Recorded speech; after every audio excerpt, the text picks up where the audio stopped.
Tov, shalom, shalom. C'est plaisir de vous revoir.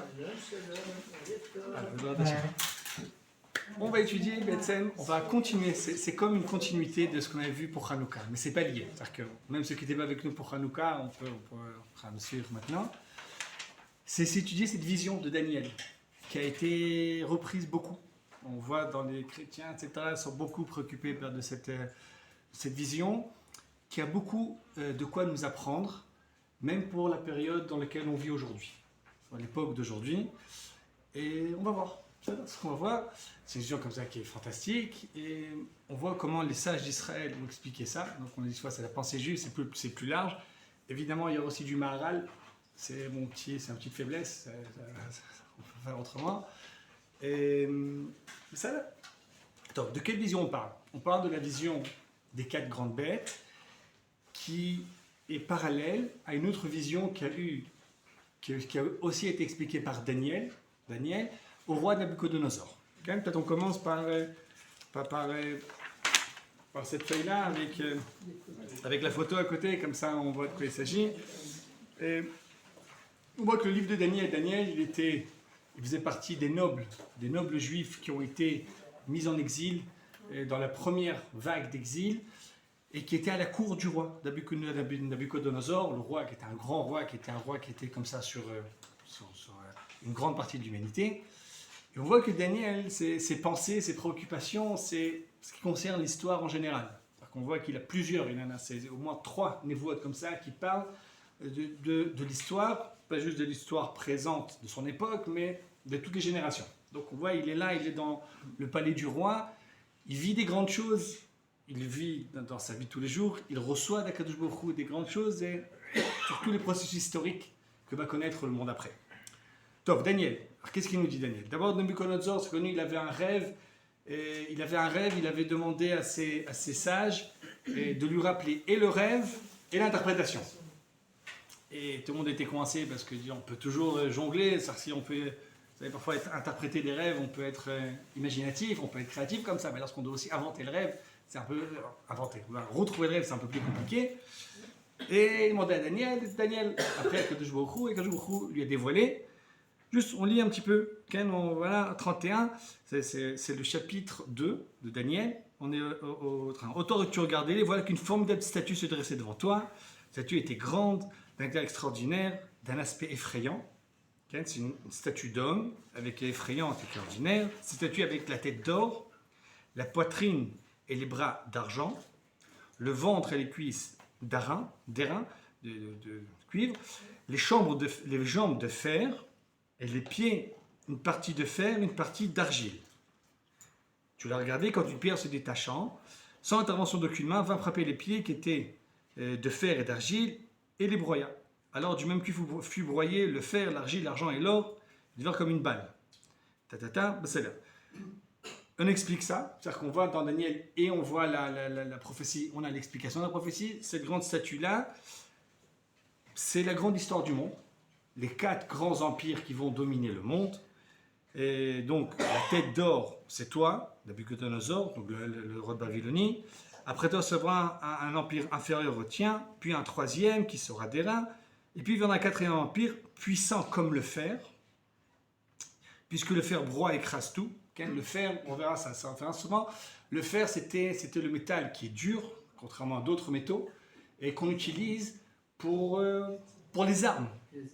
Jusqu'à présent encore, le fer, l'acier, c'est ce qu'ils utilisent pour tuer des gens.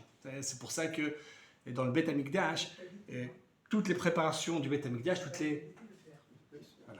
toutes les pierres du temple sont censées être construites et dessinées sans l'intervention du fer, parce que le fer est fait pour raccourcir la vie et le Beth Amikdash pour rallonger la vie. Donc le fer, c'est ce qui représente donc cette puissance-là destructrice qui est capable donc de faire énormément de dégâts. Et puis là, dans le pierre puissant, qui broie, écrase tout, pareil au fer, qui brise le reste, et ne fera qu'écraser et causer des ruines. Et après, il y aura une petite pierre qui va frapper ses pieds d'argile et de fer, et qui va faire tout écrouler, qui va tout en faire un grand tas énorme, et il ne restera plus rien de tout ça. Donc le premier empire, on sait, c'est Babel. Les autres, ce sera, on saura, on sait déjà que nos sages ont dit clairement qu'il s'agit de l'empire Paras ou Madaï, les Perses, Paras ou Madaï.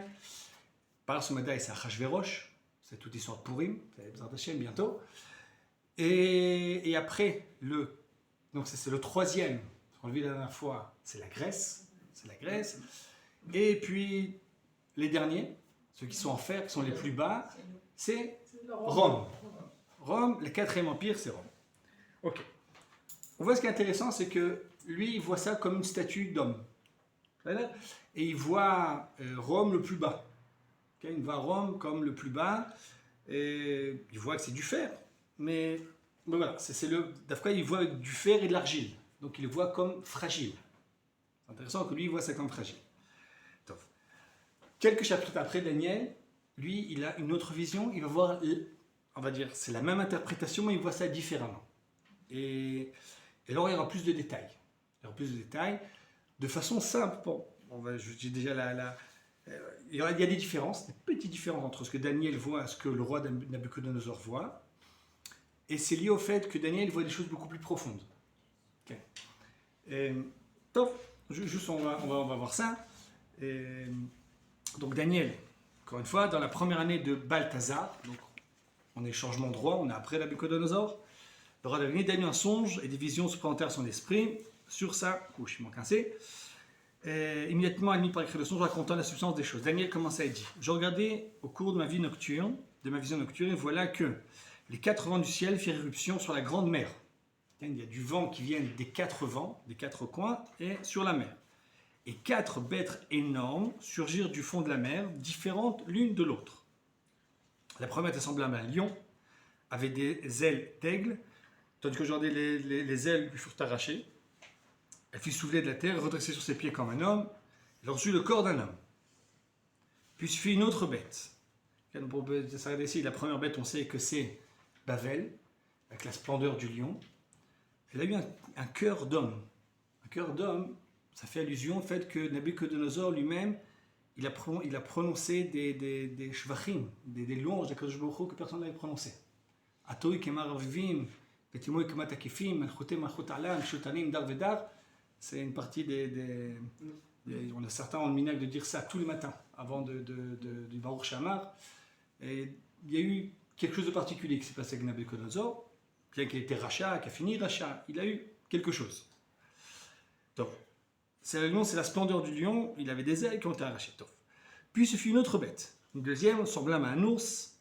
Elle était soulevée d'un côté et tenait 3 côtes dans la gueule. Entre ses dents, on lui disait: lève-toi, mange beaucoup de chair. Okay, donc le deuxième, c'est les Perses, l'Empire perse, qui était plein de luxure, plein de matérialité, et qui recherche partout l'argent. On voit qu'on a déjà parlé de ça dans la Megillah, les impôts que Nabuchodonosor, que Achashverosh prend, c'est un truc vraiment principal. Ça revient tout le temps, au début, au milieu, à la fin. Quand il veut faire un cadeau à Esther, le plus grand cadeau qu'il lui fait, va nachot la médinot à ça. Il a fait une petite baisse des impôts au nom d'Esther.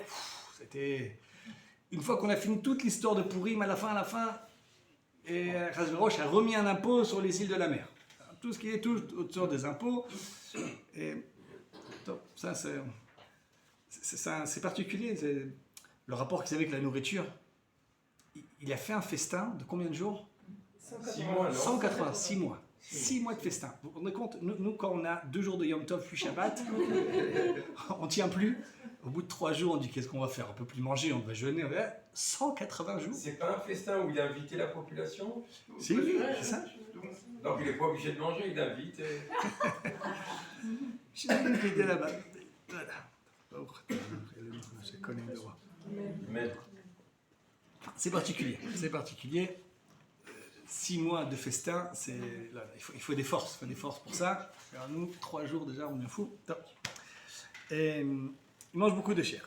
Après ça, je regardais encore. Une autre bête, son arme une panthère, ayant sur le dos 4 ailes d'oiseau. Cette bête avait aussi 4 têtes et reçut la domination en partage. Okay, on sait donc c'est la Grèce. il y a 4 têtes. On sait que c'est après que Alexandre le Grand, après sa mort, et son empire s'est partagé avec ses 4 généraux. Donc, c'est les 4 têtes. Ses ailes, c'est-à-dire qu'il va d'un endroit à l'autre, qui est extrêmement léger, qui est un endroit qui s'est répandu dans tout le monde. Ils sont arrêtés en Inde. En Inde, les soldats d'Alexandre se sont révoltés. Ils se sont révoltés. Il y en a marre, on va rentrer chez nous. Et on dit qu'il y a une histoire qui dit qu'Alexandre s'est mis à pleurer. Il dit, il y a tellement d'étoiles dans la galaxie. Moi, j'ai une toute petite planète. Et même ça, j'ai pas réussi à la conquérir. Bon, il était fou. Il avait un problème. Il a voulu tout. Il a été très très loin. Mais... Donc, il avait des ailes. Et lui, il a donné la domination au partage. C'est-à-dire qu'il y a quelque chose dans le monde grec qui domine jusqu'encore aujourd'hui. Okay, on avait parlé de ça ces dernières fois. La chokhma, tout ce qui est le monde aujourd'hui scientifique, académique, les arts, les lettres, ils ont comme source, comme base la pensée grecque. Donc elle reste encore, et là, aujourd'hui encore on a cette domination en partage. Ensuite, et là c'est ce qui nous concerne pour nous aujourd'hui, je regardais encore ma vision nocturne, je vois le 4e bête. Nous savons dit que cette vision c'est le lendemain. Daniel a vu le premier soir les 3 premières bêtes, et puis la 4e. Donc la demi-note. Voilà une 4e bête. Formidable, terrifiante, extrêmement vigoureuse. Elle avait de puissantes dents de fer. Elle dévorait et broyait. Ce qu'elle laissait, elle le foulait aux pieds. Elle différait de toutes les bêtes qu'elle avait précédées. Elle était munie de 10 cornes. Je contemplais ces cornes. Et voilà qu'une autre corne, une petite, monta parmi elles. Et les 3 premières cornes furent arrachées pour lui faire place. Cette corne avait des yeux pareils à des yeux d'homme et une bouche qui parlait avec arrogance. Okay. Je continue à regarder. Lorsque des trônes furent dressés, un ancien des jours, Ken Atik Yomin, c'est le nom de Kadosh Baruch Hu, il prit la place. Et son vêtement était blancheur de la laine, les chevelures de sa tête, c'est de la laine éclatante, son trône était de flammes étincelant. Tov, juste pour dire qu'il y avait, après venu quelqu'un qui venait du ciel à la ligne 53. Je regarde encore dans la vision nocturne, voilà qu'au sein du nuage céleste survint quelqu'un qui ressemblait à un fils de l'homme. Il arrive jusqu'à l'ancien des jours, on le mit en sa présence, et à lui fut donnée la domination, la gloire et la royauté. C'est le Mashiach. L'ensemble des nations, les peuples et les langues lui rendaient hommage. Sa domination était une domination éternelle, immuable, et sa royauté, ne devait plus être détruite. Donc, Daniel a eu très peur de tout ça, il voulait savoir c'était quoi. Et on saute en bas, la 4e bête représente un 4e empire qui s'élèvera sur la terre, se distinguera de tous les empires, il dévorera toute la terre, la foulera, la broiera. Les 10 cornes, ce sont 10 rois qui naîtront de cet empire. Après, eux s'en élèvera un autre, différent des précédentes, qui abaissera les 3 rois, et proférera des paroles contre les très hauts, et opprimera les saints de l'être suprême. Elle opprimera l'âme Israël. Elle aura la prétention de changer la sainteté et la loi, et tous seront livrés entre ses mains durant une période. 2 périodes, une demi-période, et puis la cour de justice tiendra séance, on lui donnera le pouvoir, de façon à la ruiner et à la détruire de fond en comble. Mais la royauté, la domination et la puissance des royaumes qui sont sous l'étendue des cieux sera donnée au peuple des saints du Très-Haut. Son empire sera un empire éternel et toutes les puissances lui seront assujetties et lui obéiront. Ici, c'est terminé la communication. Daniel finit ça, une grande frayeur, mon usage je trouve altéré, mais je gardais les choses au fond de mon cœur. Ok. Nous, ce qui nous intéresse, c'est donc la 4e bête. Si on fait donc cette identification, il y a tout un travail d'abord, comment identifier les 3 premières bêtes, pour ça il n'y a aucune marloquette. Tout le monde est d'accord. On a dit donc c'est la Bavel, la Perse, la Grèce, et pour la 4e, il faut savoir que cette 4e bête terrible, etc., il y a une discussion parmi les sages d'Israël. Il est vrai que dans la Gemara, de façon simple, c'est donné à Édom. Édom, à l'empire romain, qu'on appelle aussi Édom, qui est l'empire aussi de Esav. Avant d'entrer dans l'explication, comment Rome c'est devenu Esav, vous savez que c'est pas très clair. Esav, il avait un petit royaume Seir, qui était au sud d'Eretz Israël, à côté de la mer Morte. Vous savez, quand on va comme ça à Morte, il y a Sédom, il y a Seir, Édom, il y a tout cet endroit-là, et ils étaient là-bas. Comment ils sont devenus Rome, c'est pas tout proche. C'est au moment de Yoshua, non? Il y a plusieurs, je ne connais pas Yoshua, moi je connais 2 explications. Dans le Abrabanel, il dit que c'est lié à Sancherib chez Bilbel et Taumot, le roi d'Assyrie, qui est venu et qui a refait comme ça tout un mix de ces populations, qui les a fait bouger d'un endroit à l'autre. Il a pris donc la population de Édom, de Séhir, et il a mis ce qui allait être Rome après, donc en Italie, et c'est là-bas qu'ils sont prospérés. Donc c'est juste, c'était la même population qui est partie. Il y a dans le Ramban sur la Torah, vous l'avez, en dessous, il ramène, c'est intéressant, apparemment il y a un midrash, mais qu'on ne sait pas où il est. Lui, il tire ça du livre de Josephus Flavius, c'est faire Yosifoun, la guerre des Juifs, la guerre des Juifs, Milchemet HaYehudim. Il prend ça de ce livre-là, et s'il ne ramène pas d'autres midrash, c'est qu'apparemment il ne connaît pas d'autres midrash qui en parlent. Parce que si nous on ne connaît pas un midrash, ça veut dire qu'on ne connaît pas. Mais si Ramban dit qu'il ne connaît pas ce midrash-là, c'est-à-dire qu'il est bien caché ce midrash. Et il ramène comme ça. Vous avez donc on est dans la page en hébreu maintenant. Okay. Et la ligne 30. Il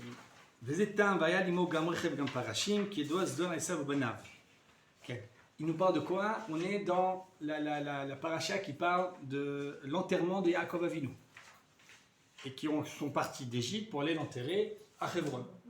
Et marqué qu'ils sont gam rechev parashim. Il y avait des chars et des chevaux, donc c'était des armes de guerre qui sont partis aussi pour enterrer Yaakov. Il dit pourquoi? Ki yadas don Esav ou Banan, parce que Yosef savait que Esav allait faire des problèmes, donc il est venu équipé. C'est comme ça. Même on a vu ça dans le livre d'histoire de Sefer Yosifoun et dans d'autres Sfarim, qui bat Tsafo ben Eliphaz ben Esav. Tsafo, le fils d'Eliphaz, le fils d'Esav. Tsafo, le fils d'Eliphaz, c'est-à-dire qu'il avait, c'est qui son frère? Amalek. Il fait mode. Donc, il est une bonne famille. Eliphaz, il a comme frère, comme grand-père Esav, Tsafo. Asa Imahem Klata, il s'est mis à se disputer avec eux. Jusqu'à ce que c'est devenu une guerre. Et Yosef et ses armées ont eu le dessus, ont attrapé ce Tsafo et l'ont amené en Égypte. Il était là-bas en prison pendant toute la période de Yosef. Dès que Yosef est mort et qu'apparemment il y avait tout un remaniement, il a réussi à s'enfuir. Valach l'Eretz Knafnia ou Melech al-Kittim ve Rome. Il a fui vers l'Italie, Kittim, et apparemment, dans le Sifoun, il parle étape par étape, il était d'abord mercenaire, puis il a pris du grade, et puis il a pris du grade, jusqu'à qu'il est devenu le roi. Le roi, et donc depuis, c'est devenu le roi, et donc là, Vehu Asher Melech Rishon al Roma, donc lui était le premier roi sur Rome, Ou Asher Bana Echal Arishon, Vegadol Masher Nivna Beroma, c'est lui qui a commencé les premières grandes aspirations impérialistes de Rome. Les gars, mais ils ont rappelé de ça, mais bref, il n'y a pas d'autre source de ça. En gros, Rome commence et Rome, c'est devenu Édom par ce Tsafo ben Eliphaz qui a été là-bas et qu'apparemment qui a donné de son caractère, qui a influencé tout le peuple qui était avec lui, qui était sous sa tutelle. Donc Édom, donc c'est Esav. Comment c'est ça? La Gemara dans Avodah Zarah. La Gemara dans Avodah Zarah nous dit clairement que dans le monde futur, tous les peuples vont venir. Il y a un midrash qui est très beau. Vous avez ça, la ligne 20. Hein? Et les titres de la voix, me vient que je peux Sefer Torah, Meniche Bechakov, Omer, Mish Asak Ba, Yavo Veitol Sraro. Toute personne qui prend un Sefer Torah, toute personne qui s'est préoccupée de cette Torah-là, peut venir prendre son salaire.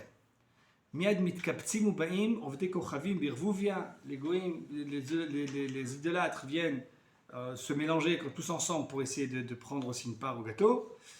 Et chaque peuple et ses auteurs. Chaque peuple et ses grands, et ses grandes personnes. Ces grandes personnalités vont venir, on va parler avec eux. On continue. Après, commence d'abord Romi. On est page de la ligne 26. Parce qu'elle est importante. Comment c'est qu'elle est importante? Vatochal kol ha'ara v'tidoshna v'tidokna. Elle a mangé toute la terre et tout ce qui reste, elle a été de ses pieds. Ce pasouk-là, c'est un pasouk de maintenant de Daniel de la 4e bête. Okay? Donc on voit que la Gemara, elle donne cette 4e bête à Rome, à Édom. Ce qu'on appelle Rome, ce qu'on appelle Édom, c'est l'Empire romain. Donc malgré ça, on a certains chachamim qui ont vu dans la 4e bête, pas Édom, mais la nation islamite. Parce que ils vivaient dans une époque où l'islam était en pleine expansion et qui était extrêmement puissante, extrêmement cruelle, qui persécutait les juifs. Et donc, qui est-ce qui a dit ça? C'est Rabbi Avraham Ben Ezra. Il était dans cet avis-là. Dans le Soudat de David, il donne cet avis-là. Mais généralement, la plupart des Chachamim, que ce soit le Ramban, et puis la Gemara surtout, dans des choses comme ça, on reste avec les textes. La Gemara, Chazal, ils ont donné ça à la 4e. Dans le Rambam, il y a quelque chose qui est intéressant. Donc, avant de parler du Rambam, c'est une question qu'on se pose. Et le monde d'aujourd'hui, et encore plus le monde, le monde du Moyen-Âge, l'expansion comme ça de tout cet islam, comment on le voit? Est-ce qu'il rentre dans cette vision de Daniel, qui parle des 4 grandes puissances qui vont dominer le monde, et comment on peut ne pas faire attention qu'une grande partie du monde est dominée par l'islam, jusqu'à aujourd'hui encore. Ça, on va voir ça. Et maintenant, on va voir l'islam. Dans le livre de Netzach Israël, du Maharal de Prague, il m'a parlé de ça. Pour me donner d'abord une idée, où est-ce qu'on met l'islam? Ah, Théo, vous avez ici...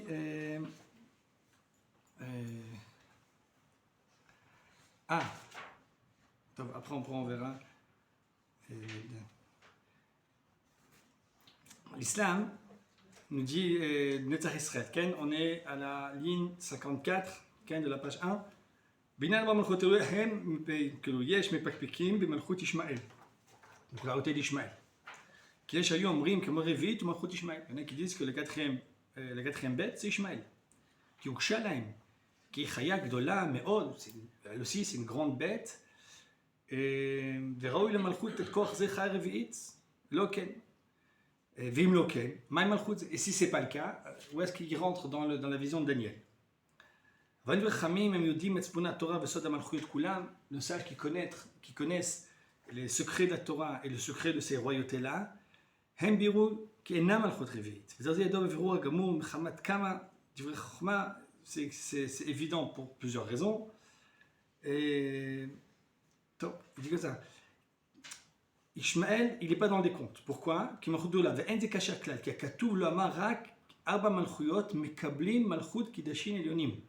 Dans Daniel, il dit comme ça, que ces royautés-là, elles ont pris la royauté des Kadishim Elyonim, du Am Kadosh. On ne parle, quand on va que dans notre traduction pour l'instant, on ne parle que des royautés qui ont pris la royauté du Am Israël. Donc, qui ont dominé Israël. Donc, c'est Bavel qui a conquis, qui a détruit le premier temple. C'est la Perse qui était sous le construit, et qu'on était encore sous sa domination pendant le deuxième temple, puis la Grèce, puis Rome. L'islam est venu se rajouter une fois qu'on était déjà sous l'exil de Rome. Donc ils peuvent pas être, ils n'ont pas reçu Malchut Kadeshim Elyonim. Pardon? À la période ottomane, ils étaient quand même présents. On était déjà en exil. On n'avait plus cette indépendance. Ils ont rien pris. Il restait quelques bribes de juifs en Israël. On n'avait plus de royauté. On n'avait plus de malchut à nous.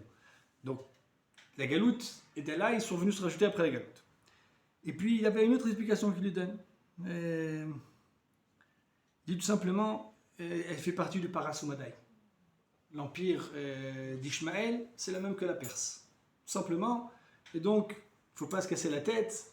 Donc ça fait partie de la Perse, donc voilà, ils sont là aussi. Tof. Maintenant, bon, c'est juste comme ça. De qui il s'agit donc? De Rome. Maintenant, on rentre un petit peu plus dans la profondeur des choses. On va d'abord une différence entre Nabucodonosor et Daniel. Nabucodonosor, il voit une statue. Lui, il voit des bêtes. Daniel voit pour la dernière bête 10 cornes. 10 cornes, il y a marqué, ça va devenir 10 royautés. Il y a dans un des Pirushim, comment ça s'appelle, Tosfot Rid, Rabbi Ishayahu de Tirana, Ishayahu de Tyran, qui est en Italie. Et il a un pirouge qui est Mekoubal, qu'il a en tradition depuis Rabbi Sadia Gaon. Il dit que les 10 cornes, il les cite. 10 cornes, c'est ce qu'après ça va devenir. Il cite la France, la Russie, la Hongrie, et Constantine, le roi de Jérusalem. Il y avait aussi un roi là-bas. Il n'y a plus de quoi d'autre. Et donc les 10 grands pays d'Europe, ils vont être là. D'Europe, y compris la Russie. Donc c'est les 10 cornes. Ce qui est intéressant, encore une fois, qu'est-ce qu'on voit comme différence? Ils voient comme des bêtes féroces. Et la dernière, elle est la plus effrayante. Elle a 10 cornes. Nabuchodonosor, lui, voit une statue d'un homme. Et Dafka, la dernière, c'est la plus fragile. Et par exemple, le Malbim nous dit que les 10 cornes, ça correspond aux 10 doigts de pied de la statue. C'est-à-dire que ça se... Daniel, il voit la source des choses. C'est-à-dire il voit les anges de ces nations-là, qui sont bien au-dessus de tout ça.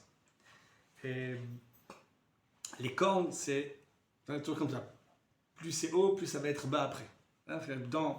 Il voit ces mêmes 4 nations, mais beaucoup plus profond.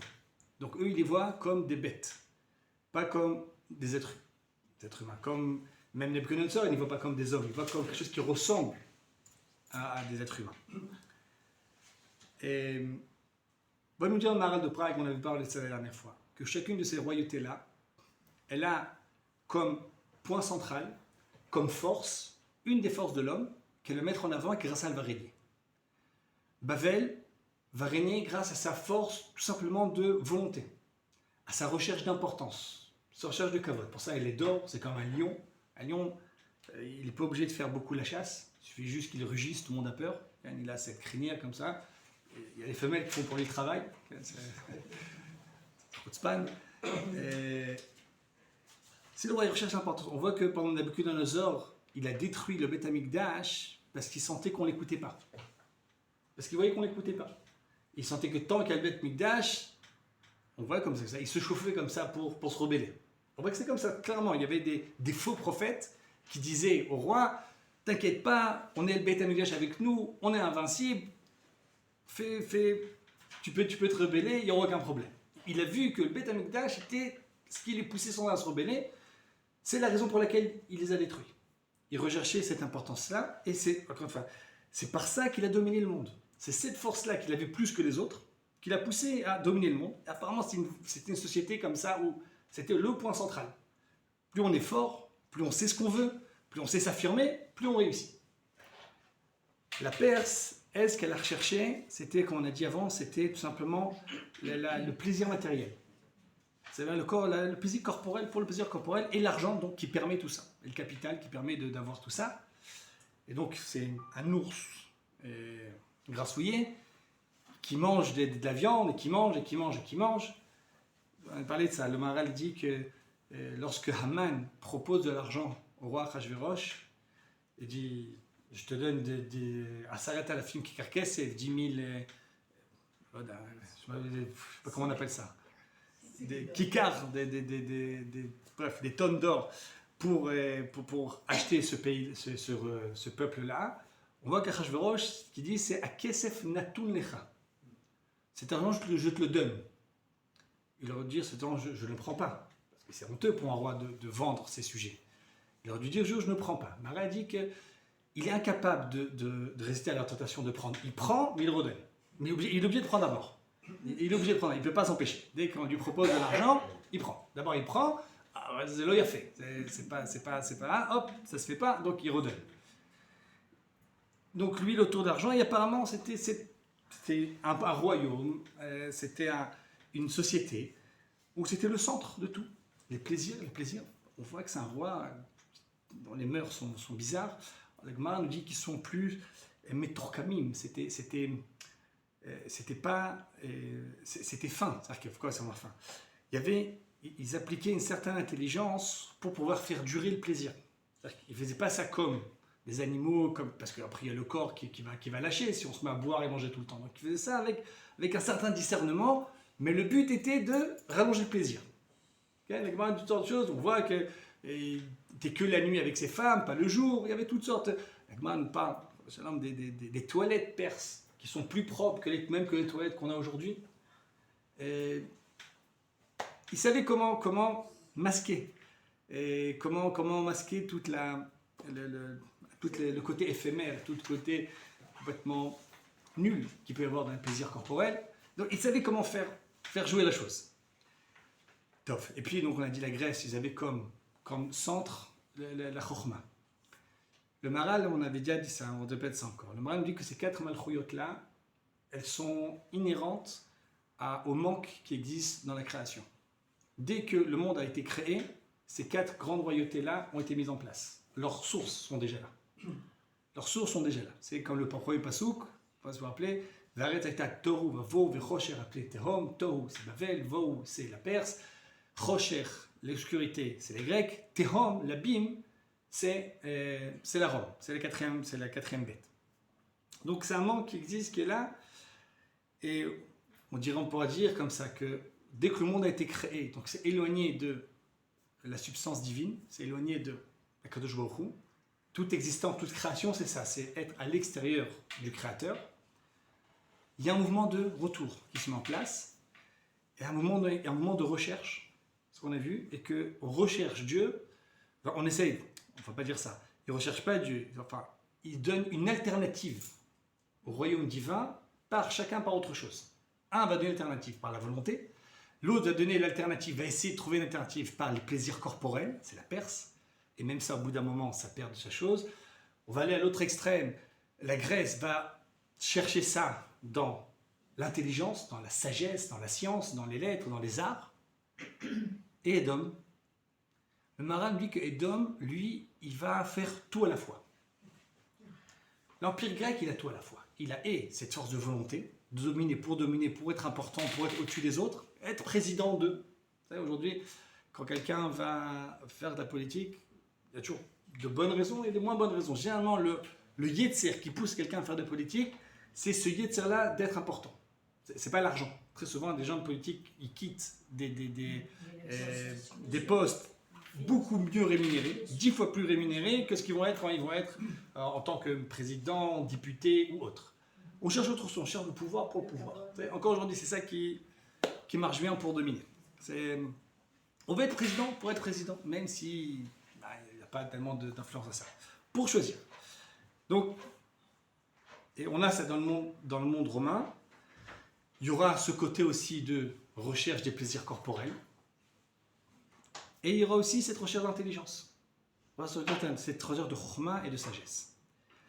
Et parce qu'ils ont tout à la fois, et là, ils sont tellement terrifiants. Alors, on va voir maintenant, quelle est la particularité de cette 4e bête? Quelle est la particularité de la 4e bête? Premièrement, elle est difforme. Elle n'a pas de forme particulière. Elle ne ressemble à rien. Okay? Là, dans les photos, ils en font comme un taureau, un dragon. C'est selon la bonne humeur de celui qui a dessiné ça. Mais parce qu'elle dit qu'elle ne ressemble à rien. Parce qu'elle n'est pas une seule chose. C'est un mix de ces 3 choses à la fois. Il y a Rabbeinu Bechaye, je vous ai amené ça. Rabbeinu Bechaye, c'est un des élèves du Ramban. Il dit que la Torah ne l'a pas dit, mais elle avait une autre tête. Pas ceux qui ont un.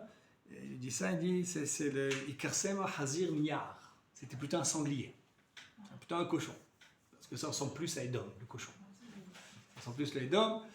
Et donc l'idée serait plutôt, ça ne nous a pas été dévoilé, mais si ça ressemble à quelque chose, ça ressemble à un cochon. Top. Sanglier terrifiant. Et donc avec ces 10 cornes-là. Donc elle ne ressemble à rien d'autre. Apparemment, elle équivaut aux 3 autres. Okay? Parce qu'on a dit que c'était la première nuit, on avait une autre. La deuxième nuit, c'était que elle. Encore une fois, la première nuit, il y avait les 3 royaumes. La deuxième nuit, elle ne voit que l'empire de Rome. Elle est devant elle. Donc, un Midrash dit comme ça qu'elle est kumokulam. Elle est équivaut aux 3 autres. Il y en a qui disent, mais elle est plus que les 3 autres. Parce que le fait qu'elle a tout à la fois, ça lui donne une force que les autres n'ont pas. Ce n'est pas l'addition des 3, c'est beaucoup plus puissant encore. Le fait de mettre cette recherche-là au milieu. Tof. Et donc, autre chose encore, et là c'est lié aussi à ça, on voit dans le Midrash, dans Pirkei Rabbi Eliezer, qui nous parle qui nous parle aussi des 4 royaumes-là, mais lui nous parle de ça avec le rêve de Yaakov. Si vous vous souvenez, Yaakov il rêve d'une échelle, des anges qui montent et qui descendent. Le Pirkei de Rabbi Eliezer nous dit que ces anges-là, ce sont les anges des royaumes, de chacun des royaumes. Ça, il a vu l'ange de Bavel monter 70 marches, puis redescendre. Puis de Madaï comme tant de marches, puis redescendre. Puis de la Perse, monter un temps. Puis de la Grèce, tant de marches, puis redescendre. Et puis, la 4e, vous l'avez ici dans la première page, 17. Erosa Malchut Edom Olé fait Eno Yored. Voit qu'il monte, mais lui il descend pas. Et il est le Bomote Av, Adamé le Elion. On a dit que Esav, il se dit à lui-même, moi je suis monté dans le ciel, Adamé le Elion, je ressemble aux anges qui sont immortels. Voilà, Yaakov, Ach El Sheol Tourad, et là qui était bord. Donc, dessus du Passouk là, tu vas descendre dans l'abîme, au fin fond du trou.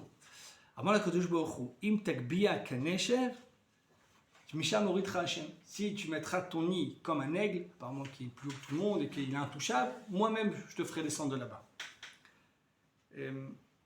Ça c'est encore un autre cours qu'il faudrait qu'on ait ensemble. C'est la chute d'Édom. Pour l'instant, ce qu'on voit avec ces chutes-là, elle n'est pas déterminée. Que Yaakov, différemment aux autres, il la voit monter, il ne la voit pas descendre. Nous dit le Maharal, pourquoi c'est comme ça? On voit que Édom, son influence est encore jusqu'à aujourd'hui. C'est-à-dire que même si elle change de forme, les 10 camps sont toujours là. Okay, encore une fois, ça va c'est encore éparpillé. C'est de l'Amérique à l'Australie, à la Russie. Ça c'est pas pourtant. Il y a la Chine, mais la Chine c'est juste, c'est exhortation la zone industrielle de Édom. Ils ne donnent pas une alternative réelle à Édom. Ils fabriquent ce qu'on leur demande. AliExpress. AliExpress, son grand truc, c'est Amazon. Il n'y a pas un autre. Si on pose la question, la Chine elle est où dans tout ça? La Chine, on a une guide. Elle est juste un sous-fifre de Édom pour l'instant. Elle donne rien d'original. Elle a pas son message à elle. Ça fait longtemps qu'elle a abandonné. Sa culture elle, chinoise avec ses empereurs, etc. Pour l'instant, c'est devenu ou communiste ou c'est devenu une sorte de production capitaliste. Ils sont venus, bref.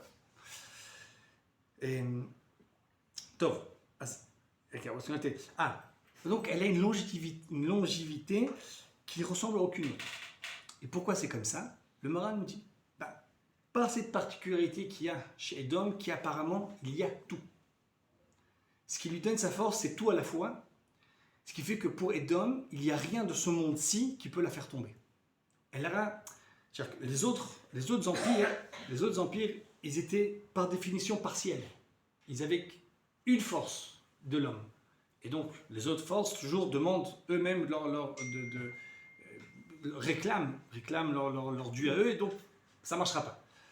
Chacune des forces, elles avaient en elles quelque chose qui faisait tomber.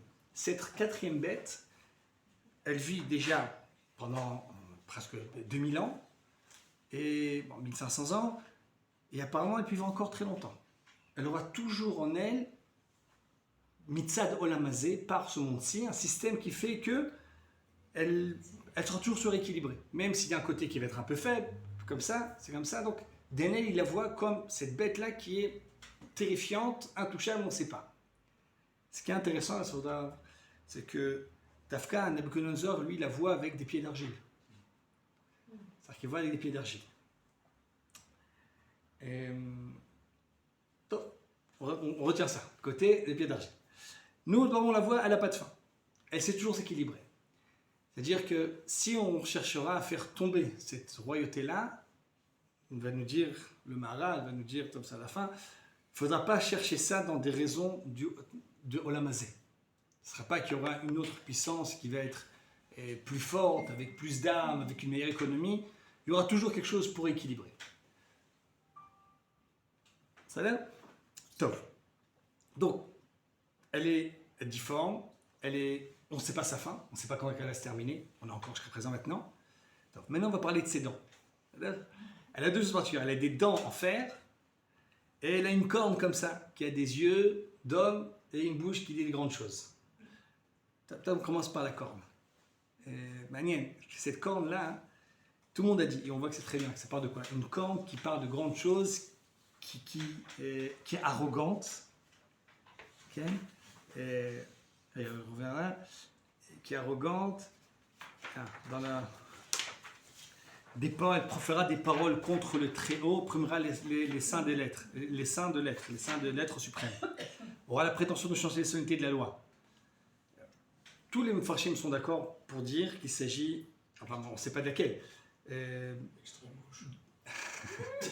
Pas encore. Avant encore. Des nouvelles religions. Des nouvelles religions qui ont émergé. C'est ou la chrétienté ou l'islam. Le Malbim, Abrabanel, dit que cette corne-là, c'est le pape. C'est le pape, c'est le Vatican. C'est donc qui va avoir des yeux d'homme. Les yeux d'homme, donne l'illusion d'un être humain. Je ne sais pas si vous avez vu, des fois on voit des photos d'un orang-outan. L'orang-outan, des fois, il est comme ça, il a des yeux, on a l'impression qu'il réfléchit comme ça. Alors qu'il réfléchit à rien, c'est un orang-outan. Mais les yeux, c'est très frappant. Les yeux, ça nous donne l'illusion qu'on a quelqu'un d'intelligent devant nous. On peut voir beaucoup de choses par les yeux de quelqu'un. On peut voir moi, je peux voir si vous êtes avec moi, vous n'êtes pas avec moi.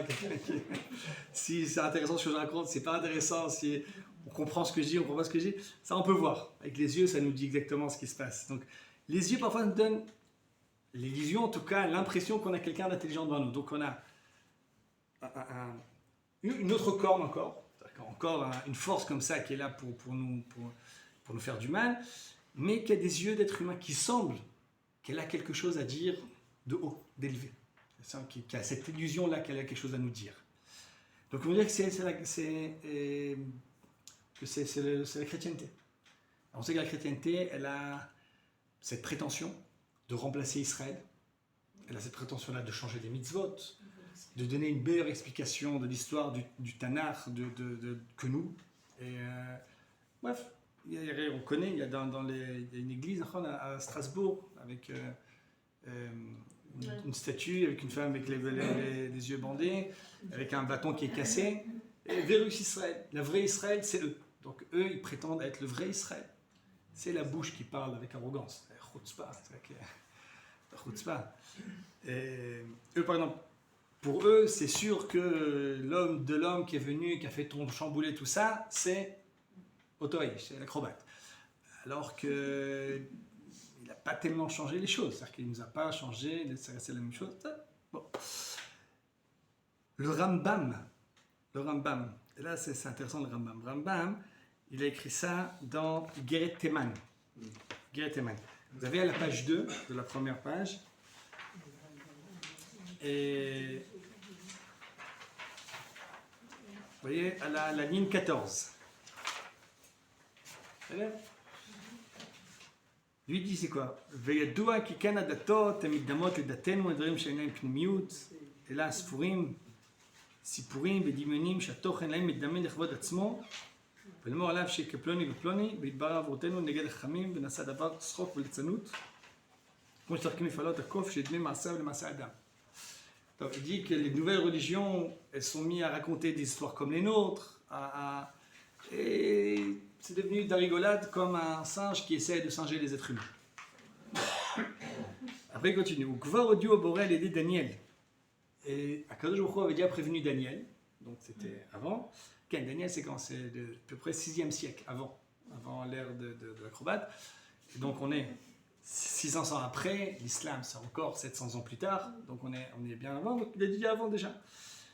Et Daniel alav shalom, il a dit que ça allait être. Il y aura un homme qui va donner une religion qui va ressembler à la religion de la vérité. Il dira des grandes choses. Il veut dire qu'il a reçu la prophétie, que Dieu lui a donné un livre.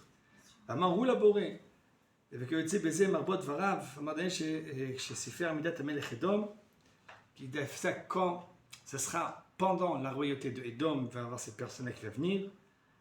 ודמה עמידת המשוגע ואיך ינוצח למלך אדום, מלך פרס ויוון, לקרן צומרת שערכה וגדלה. כן, טוב, le Rambam il appelle Mohamed le fou. Le Rambam était médecin, donc c'est pas juste une insulte, c'est un diagnostic. C'est très possible que Mohammed était épileptique. Parce qu'on voit qu'il tombait, qu'il tremblait, qu'il disait des choses, épileptique, schizophrène, c'est très possible, et donc ce qu'il racontait. Il est très possible que, peut-être qu'il avait un chef qui lui a parlé. C'est vrai, on dit que le Coran est un livre très beau. C'est ça qu'on dit que c'est des vers qui sont très beaux, et que si on essaie, c'est une des preuves que les musulmans donnent à la vérité, c'est un livre qui est magnifique, et que si quelqu'un essaie d'écrire un livre pareil, il n'arrivera jamais, et bien on n'arrive pas avec... Bon, peut-être. C'est pas de ça qu'on va changer notre religion. C'est possible qu'un chef, un an, n'importe quoi, qu'il ait mis à parler. Et donc ce fou-là, c'est comme cette corne-là qui a poussé, qui a grandi. ויברז מן הפסוקים להמון היחידים שהם עניינים שנגלו במציאות, כלומר בעולם. ואין הפסוקים שורשים אחרים אלא כפשטם. Il dit comme ça. Il y a d'autres traductions de ces lettres-là. Il dit que c'est un verset, donc ce verset de cette corne-là qui se met à parler, que la réalité a expliqué. Pour lui, l'histoire a expliqué cette névoie-là et on ne peut pas expliquer ça autrement. Pour le Rambam, c'est sûr que cette corne qui parle, c'est l'islam. Mais on voit que, la quatrième bête, c'est Édom. Mais pendant la galoute d'Édom, il y aura encore une force comme ça qui va essayer de nous... l'Ingoar, qui va essayer de nous faire du mal, qui va essayer de nous atteindre, par cette bouche qui parle des grandes choses. Il ne parle pas des chrétiens, mais il y a un côté où il y a dans l'islam plus de chutzpah que dans le monde chrétien. Dans l'islam, eux, ils remettent tout en question. C'est-à-dire qu'on dit que pour eux, on a falsifié tout le Tanakh. C'est connu, il n'y a pas eu de Akedat Yitzhak. Il y a Akedat Ishmael, évidemment. Et puis tout le monde était musulman. Tout le monde était musulman. Moussa, le premier musulman, vous savez, c'est qui? C'est Adam Arishon. Pourquoi aller Adam, je sais pas. Mon arabe gabézois reste à désirer. Alors Adam Arishon, je ne sais pas comment on l'appelle. C'est des imposteurs. Ah oui, le Rambam par exemple dit qu'on peut parler avec des chrétiens, mais on ne peut pas parler avec un musulman. Avec un chrétien, on a une même base. Il s'appuie sur des psukim, et on peut montrer que la façon dont ils interprètent les psukim, les versets sont complètement désuets, et il y a une base commune sur laquelle on peut parler. Et avec les musulmans, on peut en parler. Bien que ce ne soit pas d'idolâtrie. Le Rambam, il sait faire exactement les définitions. Ce n'est pas d'idolâtrie, il ne se prosterne pas à un être humain, c'est qu'à Dieu. Mais avec eux, il n'y a aucune discussion possible. Aucune discussion possible parce que la base n'est pas la même. C'est-à-dire que le livre qu'eux, ils prétendent qu'on a falsifié le Tanakh, etc., c'est la bouche qui parle des grandes choses. Donc pour le Rambam, cette corne-là qui parle, qui va dire des grandes choses, c'est l'islam qui a poussé pendant l'époque de Romaine, Édom. Donc, généralement les autres, le Maharal et le Malbim et Rabbi Yitzhak, Don Yitzhak Abrabanel, il dit que ça va à la chrétienté, et même ça, faut réfléchir à ça, quelle est cette bouche-là qui parle des choses grandes et qui donne cet aspect apparemment humain à cette bête-là. Il voit sa fin. Pardon? Il voit la fin de cette corne. Ken, à la fin de cette corne aussi, elle va tomber aussi. Elle va tomber. Et on voit qu'on est dans un monde, cette corne-là, que ce soit, on ne sait pas c'est laquelle des deux, ou islam, mais en tout cas, pour ce qui est de la corne chrétienne, elle va en se rapetissant. On voit clairement que, en tout cas, le monde occidental est en train de repartir de ça. Le monde islamique est encore en expansion, il a toutes ses forces, et il est fier. On voit que les Arabes, il faut apprendre ça d'eux, le monde musulman est fier de sa religion, il ne se cache pas. Il réclame que dans les cantines, que ce soit halal. Je ne me vois pas, moi, je vais dire de réclamer que ce soit caché dans les cantines. Eux, ils ont peur de rien. Eux, ils ont leur parti politique, frères islamiques, même en Belgique, etc. Ils ont peur de rien. Ils s'affirment. Mais c'est l'air. Donc, cette corne-là, cette corne particulière, aussi qu'il faudra en parler. Le Maharal dit que ce n'est pas l'islam. Il dit que c'est lié à Édom, à Esav en lui-même. C'est lié à Esav en lui-même, cette corne-là. On revient. Donc, quelles sont les particularités de cette bête-là? Donc, elle est terrifiante plus que les autres parce qu'elle n'a pas de fin. On ne sait pas quand elle se termine. Elle n'a pas de forme particulière. Elles sont toutes les formes à la fois. Elle a cette corne-là qui lui donne un aspect un peu humain. Un peu humain, c'est-à-dire qui apparemment lui fait se rapprocher de la Kedusha. Enfin, cette apparence-là. Donc, ses dents maintenant. Ça, c'est très important, ces dents-là. Les dents en fer. Les dents en fer. Quand on dit le fer, c'est capable de broyer, de détruire. Va nous dire le Maral de Prague, dans son livre Ner Mitzvah, qu'on voit que cette nation-là, et c'est pas que lui, c'est le Malbim aussi qui commence ça, il dit que cette nation-là, elle a cette capacité d'abord à tout broyer, à tout manger. Bon, je pense qu'on va pas dire ça à l'intérieur. Il dit que on va dire ça à l'intérieur. La page 2, et le Malbim. Ok? On va commencer. C'est ce que la Gemara va dire, que Malchut Edom, c'est la plus importante de toutes les quatre. Pourquoi elle est importante? La Gemara nous dit chez Tiva'a Yotse Mitzvot Olam Vatzofo, que sa nature se répand dans tout le monde entier. C'est-à-dire elle a une capacité d'influence qui n'a existé chez aucune des autres, d'aucune des autres grandes royautés. Elle a influencé, elle a transformé à son image l'ensemble du monde. Et c'est ce qu'elle va nous dire comme ça, c'est ça manger. Et là où c'est en gras comme ça, ligne 48, les filles shashinaim tochanim tamazon hadak etev, validekach martzinto legufam, ומתהפך לעצם הניזון.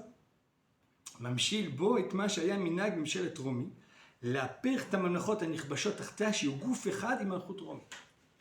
Ils avaient cette capacité lorsqu'ils allaient conquérir un endroit, de le transformer et de l'agréger complètement à leur propre royauté. Donc, il en faisait comme quand on mange quelque chose et que ça fait partie de nous. On mange une pomme, maintenant ça fait partie de notre corps. Donc, tout ce qu'ils avaient autour, ils les mangeaient, les digéraient pour en faire une partie d'eux-mêmes.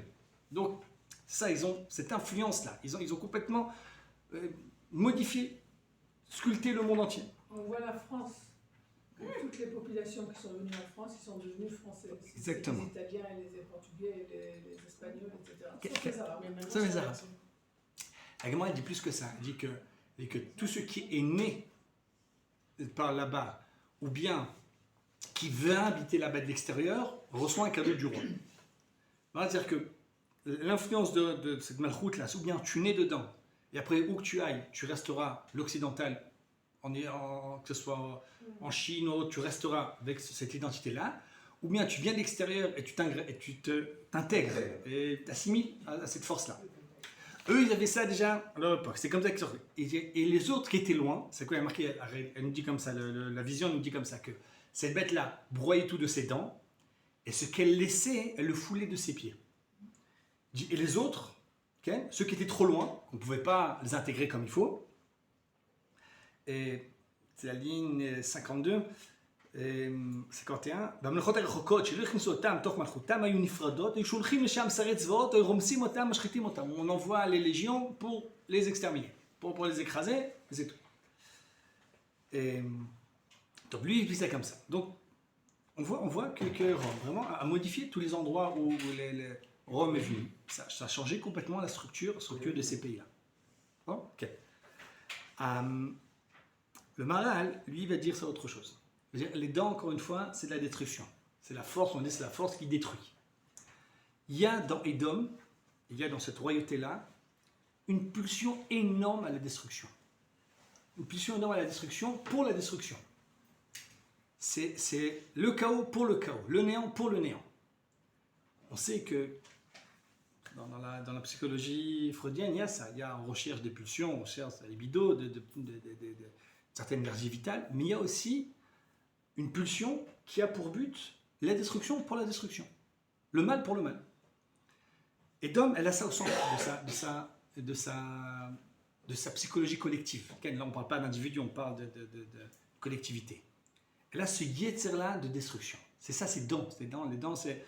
Vous savez, même en français, il y a une loi qui n'a pas de dents, c'est comment elle est agressive, comment elle est capable de se défendre. Une bête, c'est avec ses dents qu'elle se défend, qu'elle attaque.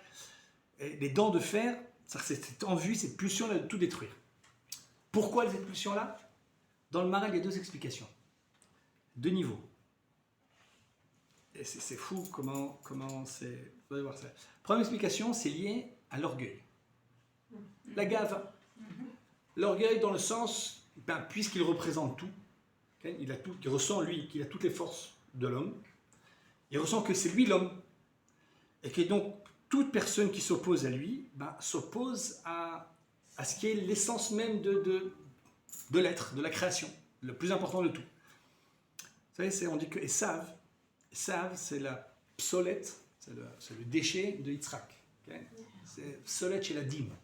La psolette, c'est le déchet du dîme. Le dîme, c'est la rigueur et qui exige le émet. Quelqu'un qui vit selon le dîme, qui fait exactement ce qu'il faut.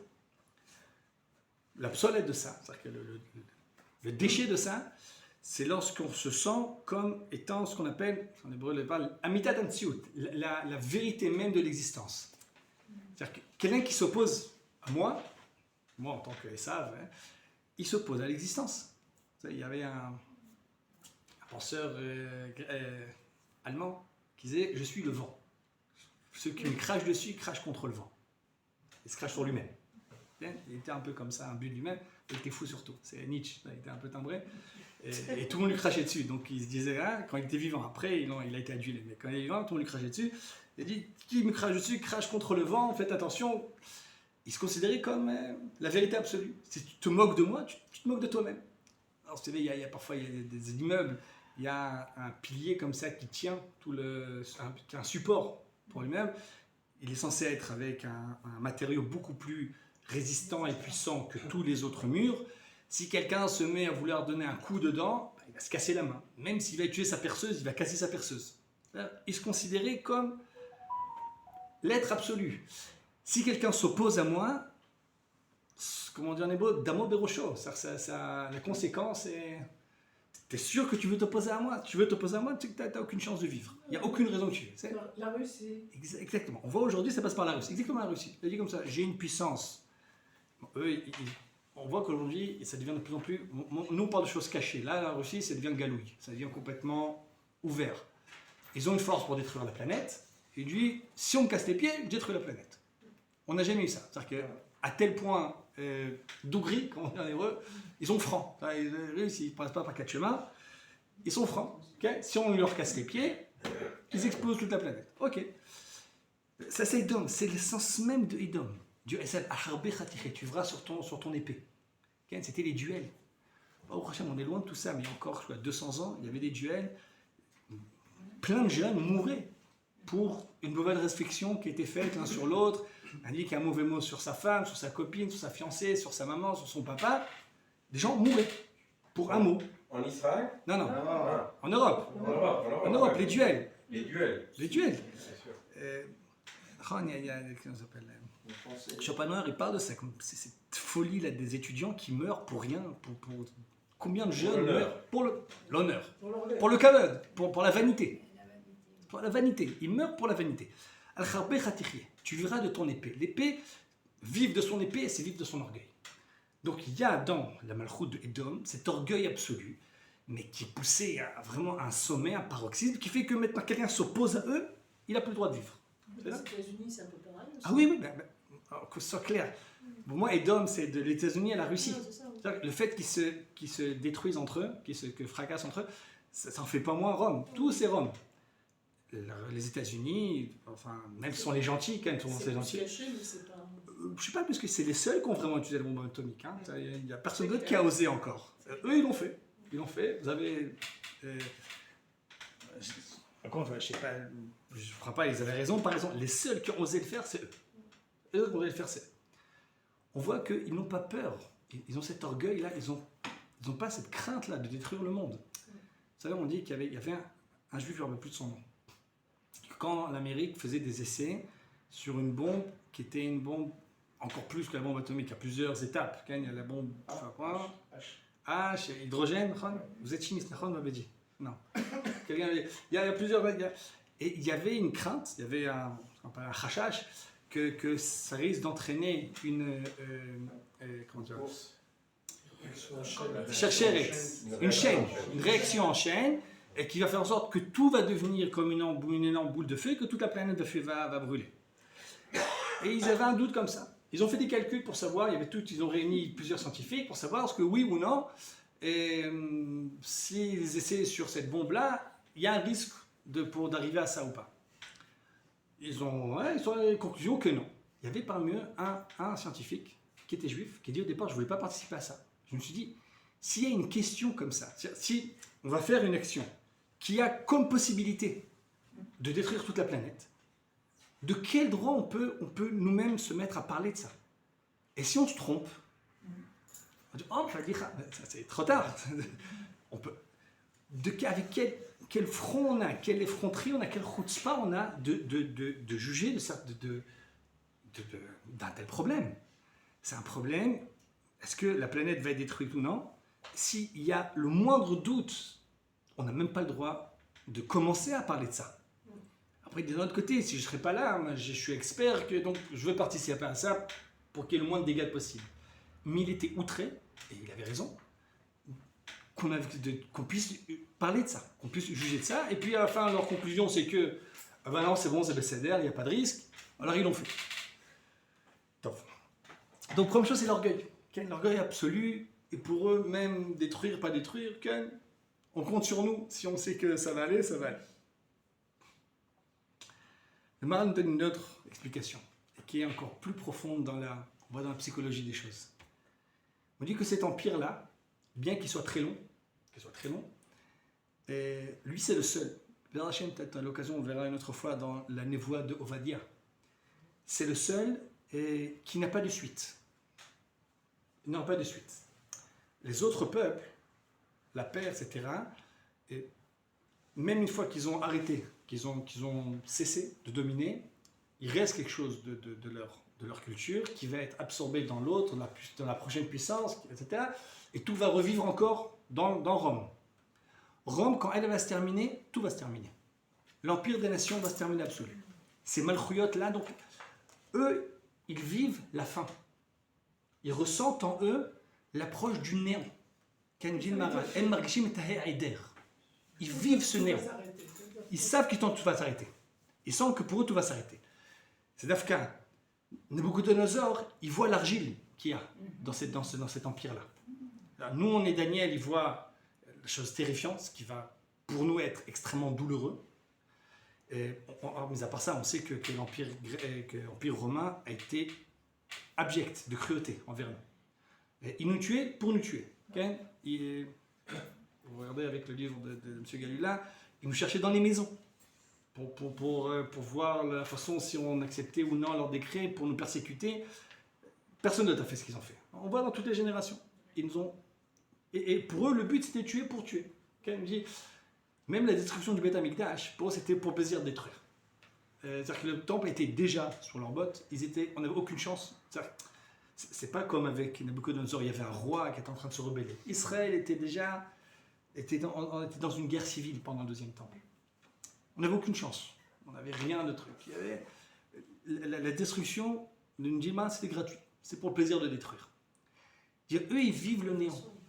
Parce qu'on vit le néant, on est attiré par ça, on a la tentation de le répandre.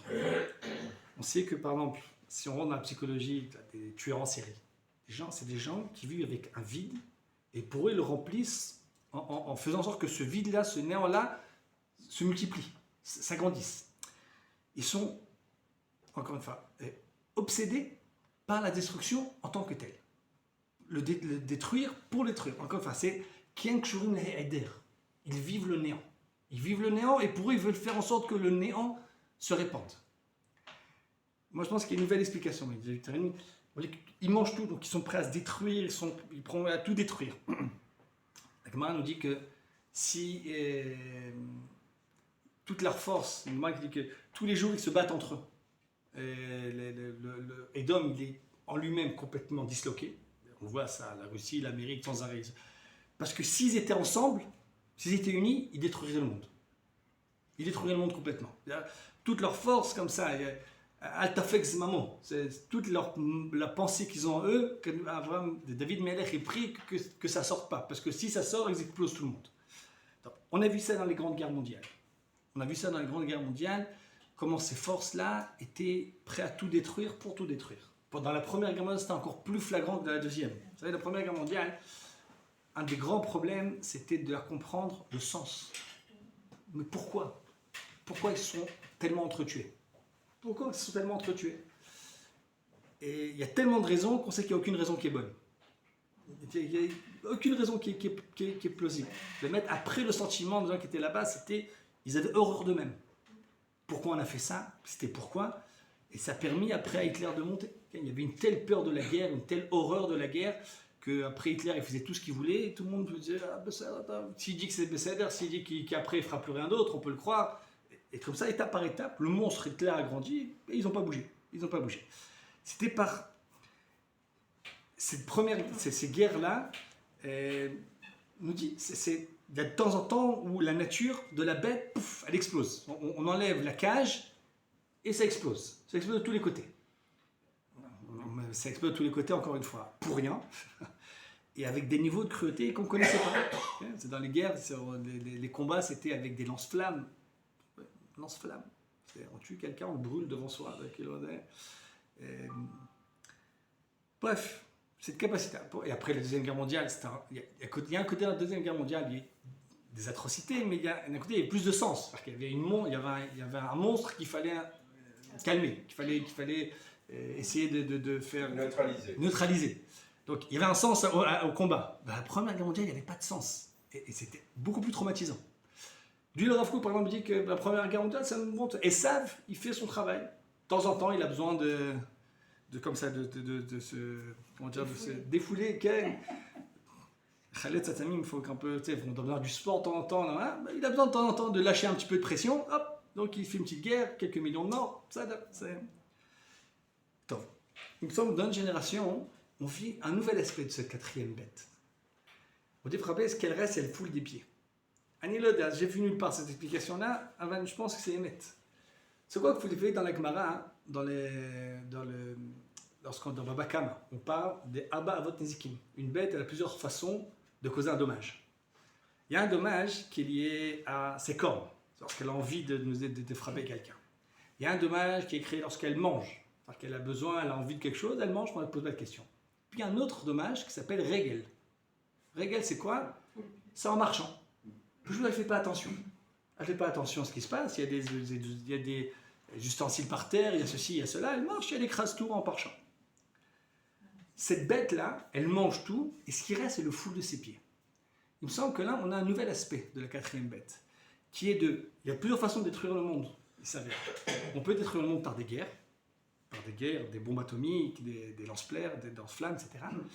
Et puis, on peut détruire le monde, et là, on est en train de le vivre, par une consommation frénétique. On voit qu'aujourd'hui, le monde n'a absolument aucune limite. Alors que on va vers le mur, pour tout. On mange de tout, sans limitation, comme si que tout était infini, alors que non. Et on voit que les ressources de la planète vont en se détruisant. Je ne suis pas très Greenpeace. On ne peut pas ne pas voir ça. On vit comme si que il n'y a rien. On voit le nombre de forêts, de métaux qui sont sans arrêt extraits de la terre et qu'on arrive à une saturation. Mais on continue encore. On va vers... Il faut un nouvel iPhone, un nouveau truc. Et il y a cette frénésie-là qui fait peur à personne. On parle de croissance.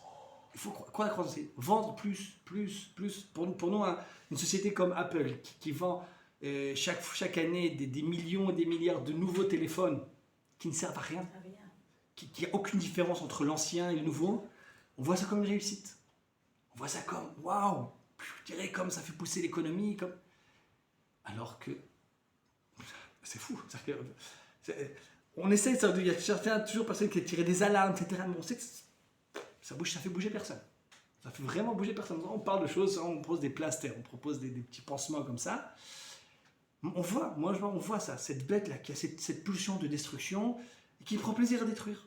Ou bien toi qu'elle s'en fiche, qu'elle détruit tout. Mais elle détruit tout. C'est-à-dire que, on parle des voitures électriques. C'est super, voiture électrique. C'est moins de CO2, c'est moins de carbone, etc.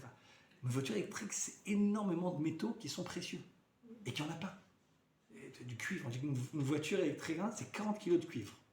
S'il y a des millions de voitures électriques, il n'y a plus aucun cuivre sur Terre. Même sous la Terre, c'est plus possible. Plus possible. Le cuivre, l'or, il y a plein de petits métaux hyper précieux que je ne connais pas même pas, mais que je sais qui sont faits pour les nouveaux téléphones, qui sont faits pour... Et ça arrive ça. Il y a quelques personnes qui en parlent, etc. Donc, on a un nouvel aspect de cette bête qui détruit tout ce qu'il y a autour d'elle et qui vit paisiblement avec ça. Maintenant, la bonne nouvelle, c'est que quand la bête va tomber, c'est-à-dire que ce n'est pas l'homme qui détruit la planète, c'est l'homme de Édom. Ça, c'est le monde occidental. Okay, encore une fois, la Chine, elle détruit parce que c'est la zone industrielle de l'Occident. C'est pas ni l'Inde ni l'Afrique qui fait tout ça. La bonne nouvelle, c'est que quand la quatrième bête va tomber aussi cette pulsion là. On aura une chance ou bien peut-être on va terminer avec ça. Comment elle va tomber comment elle va tomber cette bête là? Ça, on a une promesse d'Akadosh Baruch Hu, que c'est lui-même qui va la faire descendre. C'est-à-dire que lui-même qui va la faire descendre, que ça ne se passera pas par un processus terrestre. C'est-à-dire que ça ne va pas être, on a dit comme ça, une nation haute qui va émerger, qui va se mettre à attaquer, ou bien... Même avec l'islam, apparemment, je ne sais pas, c'est-à-dire qu'ils sont en fight, ils sont dans un bon combat. J'imagine qu'il y aura des victoires d'un côté et de l'autre, mais ce n'est pas forcément comme ça. Le Midrash dit qu'avant, enfin, un des deux va plier. Mais ça va être par Akadosh Baruch Hu lui-même. C'est-à-dire quoi, Akadosh Baruch Hu lui-même? Un réveil de l'étincelle divine qu'il y a dans l'homme. Et quand ça va se réveiller, tout va tomber d'un coup. Quand ça va se réveiller, il ne restera plus rien de cette bête-là. Et vous savez, par exemple, la Russie, l'URSS, qui est tombée, jusqu'au jour, on ne sait pas pourquoi elle est tombée. Comment ça a pu se passer? Comment d'un coup, tout s'est effondré? C'est-à-dire que c'était l'URSS, l'Union de le mur de Berlin. On sait que chaque année, parce que m'a dit que chaque année, et la Russie et l'Amérique dépensent des milliards en espionnage. Des millions en espionnage. Personne n'a prévu ce qui s'était passé là-bas. Personne n'a prévu ce qui s'était passé là-bas. D'un coup, tout s'est effondré, tous les pays, un après l'autre, tac, tac, tac, tac, tout s'effondre. Une explication que j'ai reçue de mes maîtres, ça c'est lié clairement à l'athéisme forcé et, étouffant qu'il y avait en Russie. Lorsqu'on oblige à renier Dieu,